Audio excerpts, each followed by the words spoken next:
Good morning बच्चों। Good morning ma'am. Welcome to the class. I am Poonam Gupta और हम last video को आज कंटिन्यू कर रहे हैं। लास्ट वीडियो में हमने किए थे 4 आरटीसी पैसेज लास्ट लेसन में से, और हमने सीखा था कि उनमें अगर एमसीक्यूज़ आते हैं तो हमें कैसे अटैम्प्ट करते हैं। अभी हम एक आरटीसी का क्वेश्चन करेंगे और फिर जनरल क्वेश्चन करेंगे जो पेपर में आते हैं कि सीधे क्वेश्चन दिया है और आपको आंसर करना है। तो सभी अपना स्कोर नोट करेंगे कि आज के टेस्ट में आपके कितने नंबर आए। नंबर 5 है, ये आरटीसी है। इसमें एक पैसेज दिया होता है, नीचे 4 क्वेश्चन दिए होते हैं और 4 क्वेश्चंस के नीचे हर क्वेश्चन में 4 आंसर दिए होते हैं। सही आंसर सेलेक्ट करके आपको OMR शीट पर इस क्वेश्चन नंबर के आगे उस सर्कल को अच्छे से फिल करना है। ध्यान रखना है कि कॉपीज़ आपकी कंप्यूटर चेक करेगा, तो अगर आपने हल्का फिल किया तो वो आपका आंसर मार्क नहीं करेगा। ठीक है, तो हमें बहुत ध्यान से करना है इस बार का पेपर। तो चलिए चलते हैं। पैसेज जो दिया है आपको मैं रीड कर रही हूँ। Then from one thing to other MML went on to talk of a French language. तब एक के बाद एक MML फ्रेंच लैंग्वेज के बारे में बात करते रहे, saying that it was the most beautiful language in the world, the clearest, the most logical, that we must guard in among us and never forget it. वो MML का कहना था कि ये जो लैंग्वेज है बहुत ही अच्छी है, बहुत ही सुंदर है, क्लियर है और लॉजिकल है। पूरे वर्ल्ड में ये सबसे ज़्यादा क्लियरेस्ट लॉजिकल लैंग्वेज है, तो हमें इसे सीखना चाहिए और कभी भी इसे भूलना नहीं चाहिए। Because when a people are enslaved as long as they hold fast to their language, it is as if they had the key to their prison. क्या हो गया था, तो उन्होंने कहा था ये लैंग्वेज एक की का काम करेगी। ठीक है, जैसे जेल में निकलने के लिए की चाहिए होती है, ऐसे ही लैंग्वेज भी आपके इस गुलामी से निकलने का एक रास्ता है। Then he opened a grammar book and read us our lesson. तब उसने ग्रामर बुक खोली और आज का लेसन, अपना लेसन पढ़ाने लगा। I was amazed to see how well I understood it. मुझे बड़ी हैरानी हुई कि मुझे कैसे सब कुछ समझ आ रहा था। All he said so easy. उसने जो भी कहा वो इतना आसान था। I think too that I had never listened so carefully. कि मुझे लगा, मैंने सोचा कि शायद मैंने कभी इतने ध्यान से सुना ही नहीं, इसीलिए मुझे समझ में नहीं आया। And that he had never explained everything with so much patience. और टीचर यानी कि ही किसके लिए लगाया है, MML के लिए भी, उसने भी कभी इतना अच्छा एक्सप्लेन किया ही नहीं। ठीक है, तो आज उसको अपनी लैंग्वेज बहुत आसान लग रही थी। अब हम देखेंगे इसके 4 क्वेश्चन। आई थिंक कि पैसेज आपको समझ आ गया होगा। अब क्वेश्चन देखते हैं। व्हाट इज़ MML's लैंग्वेज और मदर लैंग्वेज। MML की मदर लैंग्वेज क्या थी? A फ्रेंच, B जर्मन, 1 2 दिया हुआ है AB की जगह, 3 इंग्लिश, 4 स्पेनिश। फ्रेंच लैंग्वेज थी, तो इसका आंसर हो गया आपका A का first part. Now B part को हम देखते हैं। Identify the literary device in from one thing to another. इसमें एक फ्रेज़ यूज़ हुआ है, ये from one thing to another, एक से एक के बाद एक। तो इसका आंसर क्या है? Metaphor, personification, illusion, hyperbola. तो ऐसे फ्रेजेस को आप बोलते हैं मेटाफॉर। पोएटिक डिवाइसेस पे मैं अलग से डिस्कस करूँगी, वीडियो बनाऊँगी जहाँ हम इनको अलग से सीखेंगे। ठीक है, now come to the question number 3। What is Hamel asking the people to do for their language. Hamel सबसे क्या कह रहा था कि उन्हें अपनी भाषा के लिए क्या करना चाहिए? Forget their language, second begin learning German, third guard their language, 4 learn their language. Answer बताएं मुझे। तो उन्होंने बोला था गार्ड देयर लैंग्वेज। ठीक है, C पार्ट का आंसर हो गया 3rd। कैसे वो की उनकी बन सकती है? हाँ जी, इसने पूछा क्वेश्चन नंबर D में, how could the enslaved people have the key to their prison. उनको अपने जेल की की कैसे मिल सकती है? कैसे मिल सकती है? अभी मैंने बताया भी था, if they do not leave their language. अगर वो अपनी भाषा को नहीं छोड़े, उसको बोलते रहे, ठीक है, संभाल के रखे, तो ये उनको की का काम करेगी। ठीक है, तो इसका पार्ट हो गया, डी का आंसर हो गया part 2। Now come to the question number 6। Who is the author of the last lesson? Last lesson का ऑथर कौन था? सबको याद होना चाहिए। ऑथर का नाम अल्फोंसे डॉडेट। तो इसमें हमें ज़्यादा मेहनत नहीं करनी है, अगर याद है तो सीधे हम आंसर लिख देंगे 6 का C part. Question number 7। The last lesson story was written in which year? कौन से साल में इस स्टोरी को लिखा गया था? तो ये आपको याद कर लेना है ईयर। 1870 से 1871, 1872, 1871, 7 का हो गया B. Question number 8। The story the last lesson highlights which human tendency? कौन सी ह्यूमन टेंडेंसी को इस चैप्टर में हाईलाइट किया गया है? प्रोक्रेस्टिनेशन। ठीक है, तो बी पार्ट ठीक हो गया। 8 का बी आपको लर्न कर लेना है, क्योंकि बार बार यहाँ पर ऑथर यही कह रहे हैं कि हम कल पढ़ लेंगे, हम कल सीख लेंगे, अभी तो बहुत टाइम है। लास्ट पैसेज में हमने ये डिस्कस भी किया था। Question number 9। What does the last lesson symbolize? Last lesson किस चीज़ को सिम्बोलाइज करता है?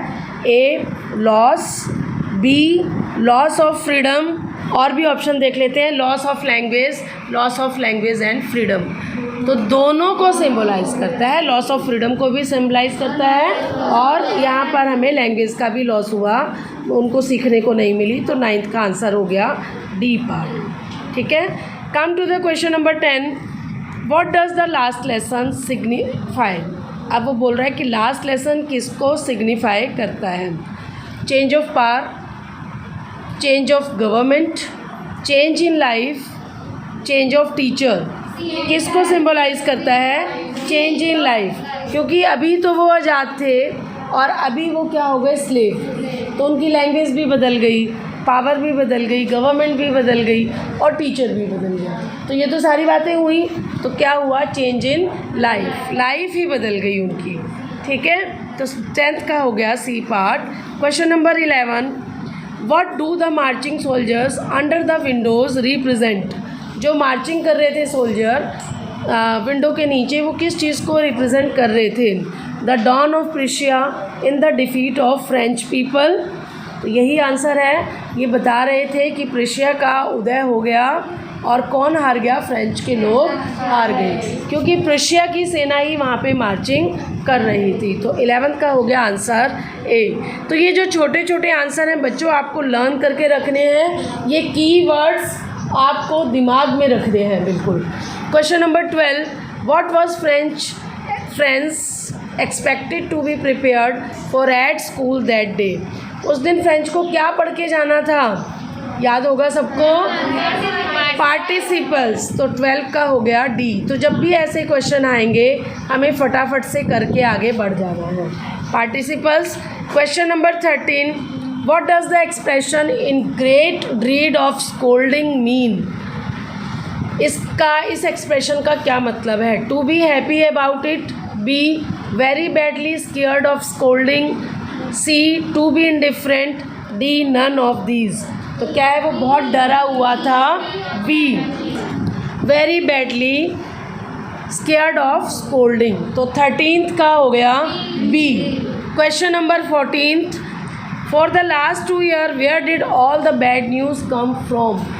पिछले 2 सालों से कहाँ से सारी बुरी खबरें आ रही थी? बुलेटिन बोर्ड से। बहुत ही आसान, सबको याद है, वेरी गुड, शाबाश। ऐसे ही कीवर्ड्स को याद रखें। Question number 15। Don't go so fast, you will get to your school in plenty of time means? इसका क्या मतलब है? Getting late, very early, not early, early enough. क्या मतलब है कि डी ऑप्शन अर्ली एनफ, कि अभी काफ़ी टाइम है, आप जा सकते हो। तो 15th का हो गया डी। Question number 16। अपना स्कोर नोट करते रहें और एक्टिविटी में पार्ट लें। बाकी कोई काम इस समय आपको नहीं करना है, ध्यान से वीडियो को सुनना है, क्लास को अटेंड करना है। Scene. From where did the order come to teach only German in the district of Alsace and Lorraine. कहाँ से ऑर्डर आया? वेरी गुड आंसर, 16 का हो गया सी। तो जब हम बार बार पढ़ते हैं तो ऐसे ही हमारे लिए आसान हो जाते हैं answer. Question number 17, which language would the student study from the next day? अगले दिन से कौन सी भाषा पढ़नी थी? तो बेटा यहाँ तो मैं आपको हिंदी में बता रही हूँ, पेपर में आपको खुद ही समझने हैं, इसलिए ध्यान से सुनिए। Question number 18, what was Franz banking on to enter the class as he was late? M Hamel, इसके आंसर देखिए। M Hamel teaching on the blackboard, B commotion in the class, C Hauser helping him sneak in, D to quietly walk in when everyone was preoccupied with participate. बच्चों, bank on एक phrasal verb है, यहाँ पर use हुआ है banking on, जिसका मतलब है विश्वास करना। तो फ्रेंड्स लेट हो रहा था कमरे में जाने के लिए, उसे किस बात पे ज़्यादा विश्वास था, कौन सी बात उसे ज़्यादा सपोर्ट करती थी? तो जो भी वहाँ पे चल रहा था वो उसमें से जल्दी से कूद करके वहाँ पे जाके अपनी सीट पर बैठ गया। तो 18 का हो गया B, commotion in the class. ठीक है। What changed Franz's feelings about M Hamel and school? Franz's की फीलिंग स्कूल और एम हेमल के लिए, अपने टीचर के लिए कैसे चेंज हुई? A police patrolling, B orders from Berlin, C strict words from M Hamel, D old primer. तो बर्लिन से एक ऑर्डर आया था, तो 19 का आंसर हो गया B. Question number 20, Franz looked for opportunities to skip school to do what? Franz हमेशा अपॉर्चुनिटी ढूंढता रहता था स्कूल को मिस करने के लिए, स्कूल ना जाने के लिए। तो क्या करने के लिए वो ऐसा करता था? A work on mills, B go fishing, C water the plants, D collect birds eggs. तो 20 का आंसर हो गया D, collect birds eggs. Question number 21, Hamel is introduced as a ruler wielding teacher. This demonstrates that he is concerned, B he is adamant, C he is unfeeling, D he is a hard task master। तो इसका answer हो गया 21 का D. वो एक hard task master था, हर काम को टाइम से चाहता था। Number 22, why was Franz surprised? Franz को हैरानी क्यों हुई?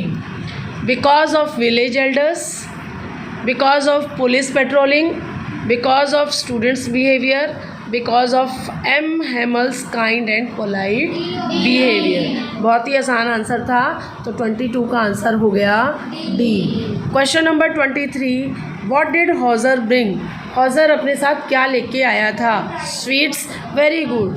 बिल्कुल ऐसे ही आपको कीवर्ड्स याद होने चाहिए। क्या लेकर के आया था? Old primer. तो 23 का आंसर हो गया डी। ठीक है। 24, for how many years did M Hamel serve the school? M Hamel ने स्कूल के लिए कितने साल सर्विस की थी? वेरी गुड, बहुत ही इंटेलिजेंट बच्चे हैं, शाबाश। 24 का D. Question number 25, why did the villagers come to meet M Hamel's in the school? Villagers M Hamel को स्कूल में क्यों मिलने आए थे?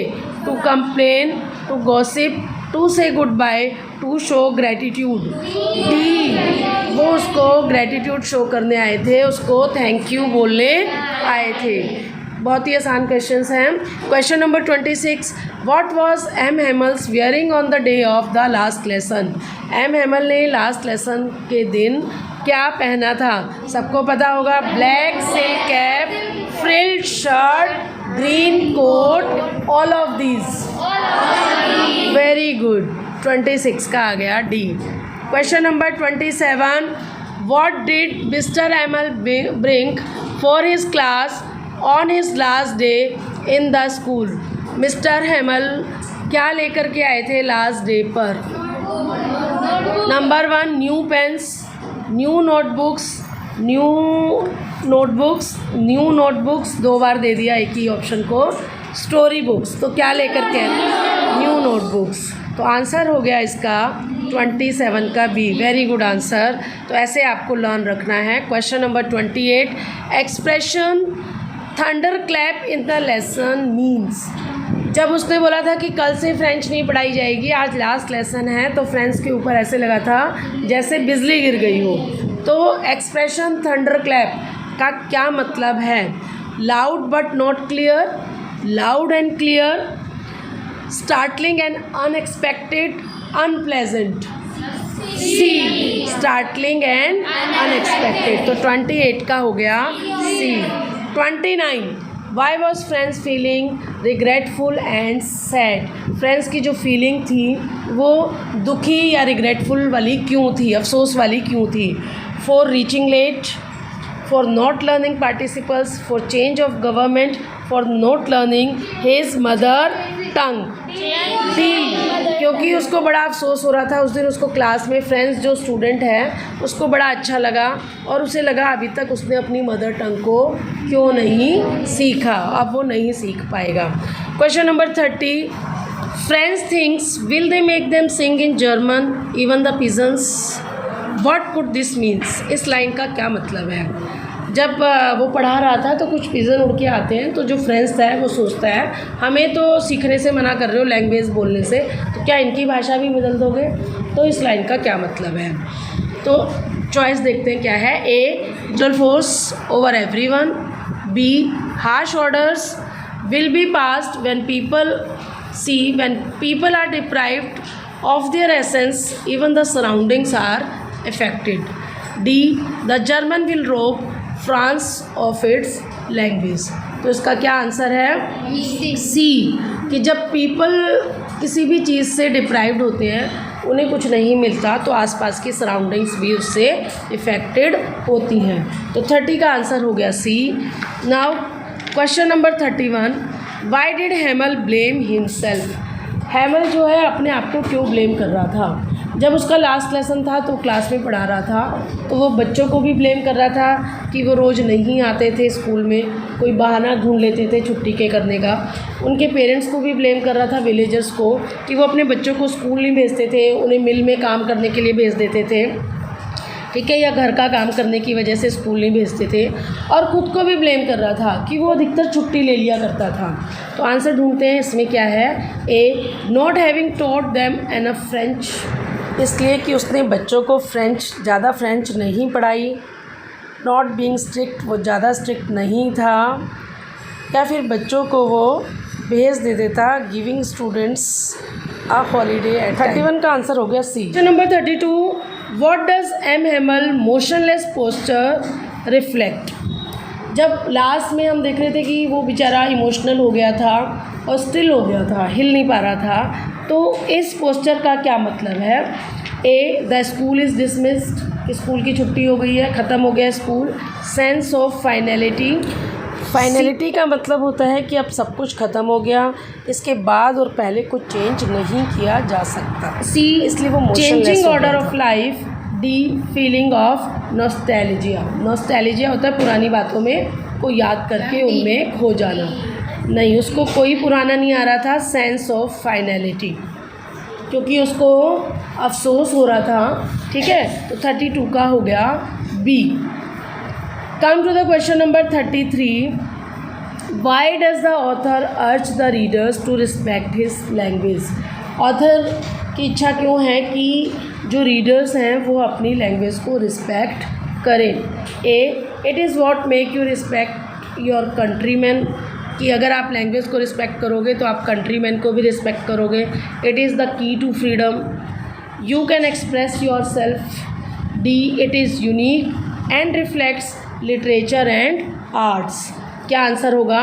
It is the key to freedom. उसने बोला है ना, it is the key to prison, ठीक है। तो आंसर हो गया 33 का B. Question number 34, became viva la France became emotional evidence of M Hamel's. ये एम हैमल का इमोशनल एविडेंस है। क्वेश्चन क्या है? Viva la France became emotional evidence of M Hamel's dash. M Hamel's का क्या? Sadness and patriotism, finality and depression, nostalgia and emotional outburst, love for the school and teaching as a profession. तो sadness and patriotism, देश के लिए प्यार, और दुखी था कि वो अब वो नहीं पढ़ा पाएगा। तो उसने 34 का आंसर हो गया A. Question number 35, what is the moral that Alphonse Daudet wants to bring out? क्या शिक्षा वो देना चाहते हैं इस चैप्टर से? Not to pull off things that one can do that day, old order change to new, one should accept everything that happen, या फिर टीचर्स शुड बी रिस्पेक्टेड। तो इसका आंसर हो गया ए, कि हमें अपनी चीज़ों को टालना नहीं चाहिए, प्रोक्रेस्टिनेशन नहीं करनी चाहिए। जैसे इस चैप्टर में जो स्टूडेंट थे सोचते थे, फ्रेंड्स का एग्जांपल यह है कि वो आज नहीं कल पढ़ लेगा, स्कूल नहीं आता था, स्कूल से छुट्टी ले लेता था, लेकिन अब फ्रेंड्स उसकी मदर टंग उसको पढ़ने को नहीं मिलेगी। तो आंसर हो गया 35 का A. Question number 36, dash asked friends not to hurry to school. Dash ask, किसने बोला था कि स्कूल जाने की कोई जल्दी नहीं है? तो इसका आंसर क्या है, याद होना चाहिए सबको। Old Hauser, former mayor, former postmaster, or blacksmith Wachter. Wachter नाम है ब्लैक स्मिथ का, जिसने बोला था कि school not hurry to school. ठीक है, not to hurry to school. 36 का आंसर हो गया D, blacksmith Wachter. Question number 37, Franz find the atmosphere outside dash as compare to learning rules of participle. फ्रेंड्स को बाहर का एटमॉस्फेयर पढ़ने से ज़्यादा कैसा लगा? वर्ड नीचे दिया है, बोरिंग, अट्रैक्टिव, मोनोटोनस, एनोइंग। कैसा लगा था? मोनोटोनस का मतलब है बोरिंग, एक जैसा। कैसा लग रहा था उसको? अट्रैक्टिव लग रहा था, टेम्पटिंग लग रहा था, है ना, तभी तो वो नहीं जा रहा था पढ़ने के लिए। तो 37 का आंसर हो गया B. 38, dash occupied at back benches in the class. कौन बैठा था back? Village elders. Very nice. कौन बैठा था? विलेजर्स या फिर विलेज एल्डर्स। तो 38 का आंसर हो गया D. 39, M Hamel blame dash for not sending students at school. M Hamel ने किसको ब्लेम किया कि बच्चों को स्कूल आपने नहीं भेजा? इसके लिए किसको ब्लेम किया? पेरेंट्स। तो 39 का आंसर हो गया ए। तो बेटा अगर हम स्टोरी जान लेते हैं तो जल्दी जल्दी आंसर हमारे हो जाते हैं। Question number 40, Franz was able to understand the grammar lesson easily because he was dash. A receptive, B appreciative, C introspective, D competitive. A receptive. Receptive का मतलब होता है, यहाँ पे चारों वर्ड थोड़े डिफ़िकल्ट हैं। रिसेप्टिव का मतलब कि कुछ भी अगर आपको पढ़ाया जाए तो उसको ले लेना, यानी कि ध्यान से सुनना। एप्रिशिएटिव, एप्रिशिएट करना। इंट्रोस्पेक्टिव, अपने बारे में विचार विमर्श करना, अपने बारे को, अपने आप को सोचना समझना। कॉम्पिटिटिव यानी कि जो परीक्षा होती है, कॉम्पिटिटिव। ठीक है, तो ये इसमें आएगा receptive, because he was receptive. उस दिन वो पढ़ रहा था मन से, इसलिए उसको सब समझ में आ रहा था। तो बच्चों क्लास का टाइम ख़त्म हो रहा है, वीडियो भी बहुत लंबी हो गई है, इसे हम आज यहीं ख़त्म करेंगे। कंटिन्यू करेंगे पार्ट 3 में। तब तक आप चैनल को सब्सक्राइब कर दें, वीडियो को लाइक एंड शेयर कर दें, और पास में जो बेल आइकन है उसको प्रेस कर दें ताकि नोटिफिकेशन आपको सबसे पहले मिले। Thank you.